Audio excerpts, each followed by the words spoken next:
RSS प्रमुख मोहन भागवत 1 साल बाद भी मणिपुर में शांति बहाल नहीं होने पर सोमवार को चिंता जताई और कहा कि संघर्ष से जूझ रहे राज्य की स्थिति पर प्राथमिकता से विचार किया जाना चाहिए। भागवत ने देश के सभी समुदायों के बीच एकता और भाईचारे पर जोर दिया। कहा कि देश में बहुत विविधता है, हालांकि लोग समझते हैं कि यह भारत एक है और अलग नहीं है।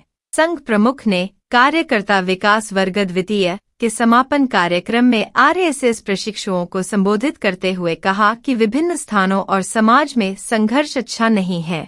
मणिपुर पिछले 1 साल से शांति का इंतजार कर रहा है। राज्य में 10 साल पहले शांति थी। ऐसा मालूम पड़ता था कि वहां बंदूक संस्कृति खत्म हो गई है, लेकिन राज्य में अचानक हिंसा देखी गई। भागवत ने कहा, मणिपुर की स्थिति पर प्राथमिकता के साथ विचार करना होगा। उन्होंने कहा कि अशांति या भड़की या भड़काई गई, लेकिन मणिपुर जल रहा है और लोग इसकी तपिश का सामना कर रहे हैं। संघ प्रमुख ने चुनावी बयानबाजी से ऊपर उठकर राष्ट्र के सामने आने वाली समस्याओं पर ध्यान केंद्रित करने की आवश्यकता पर बल दिया। चुनाव बहुमत हासिल करने के लिए होते हैं, यह एक प्रतिस्पर्धा है, युद्ध नहीं। सरसंघचालक ने कहा, चुनाव सहमति बनाने की प्रक्रिया है। संसद में किसी भी प्रश्न के दोनों पहलू पर चर्चा होती है। यह एक व्यवस्था है।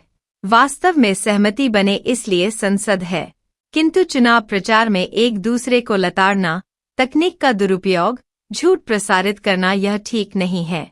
चुनाव के आवेश से मुक्त होकर देश के सामने उपस्थित समस्याओं पर विचार करना होगा। जिस प्रकार प्रचार के दौरान समाज में मनमुटाव की शंका उत्पन्न हुई, इसका ख्याल नहीं रखा गया। संघ को अनावश्यक इसमें घसीटा गया, यह अनुचित है।